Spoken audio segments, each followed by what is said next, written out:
আমরা পারবো না একটা জোরে থাপ্পড় মারতে। বিজেপি নেতাদের গামছা কোমরে জড়িয়ে আটকে রেখে বলবেন, কারুর দাওয়ায় জোরে থাপ্পড়, তো কেউ বলছেন গামছা কোমরে ঝুলিয়ে আটকে রাখতে। নির্বাচন কমিশন সূত্রে খবর, আগামী সপ্তাহেই শুরু হয়ে যাবে ভোটার তালিকার বিশেষ সংশোধনের প্রক্রিয়া। তার আগে এসআইআর নিয়ে হুমকি হুঁশিয়ারি চলছেই। বীরভূম থেকে উত্তর 24 পরগনা বিজেপির প্রতি আক্রমণের ঝাঁজ ক্রমশ বাড়াচ্ছে তৃণমূল।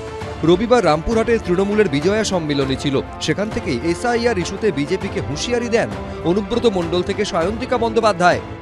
কালী পুজোর পরে আরম্ভ করবে তোমরা, আমরা ভয় পাই না, পারলে বাদ দেবে, ভয় পাই না।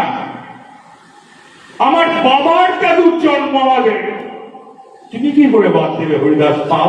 একটা বৈধ ভোটারের যদি নাম বাদ গেছে, আমরা সবাই মিলে এই বিজেপি এবং কেন্দ্র সরকারের বাড়ি যেখানে যেখানে তারা থাকে, আমরা মা মাটি মানুষ মিলে তৃণমূল কংগ্রেসের কর্মীরা মিলে ঘেরাও করব। এসআইআর ইস্যুতে হুঁশিয়ারি দিচ্ছে তৃণমূল, পাল্টা ছাড়ার পাত্র নয় বিজেপিও। এরা ঘুঘু দেখেছে, ঘুঘুর ফাঁদ দেখেনি।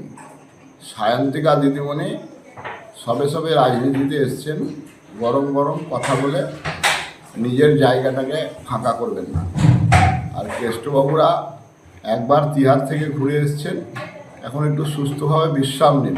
সংবিধান অনুযায়ী যখন ব্যবস্থা নেওয়া হবে, আপনারা গর্তে ঢুকে গেলেও আপনাদেরকে ভারতবর্ষের আইন বার করে আনবে।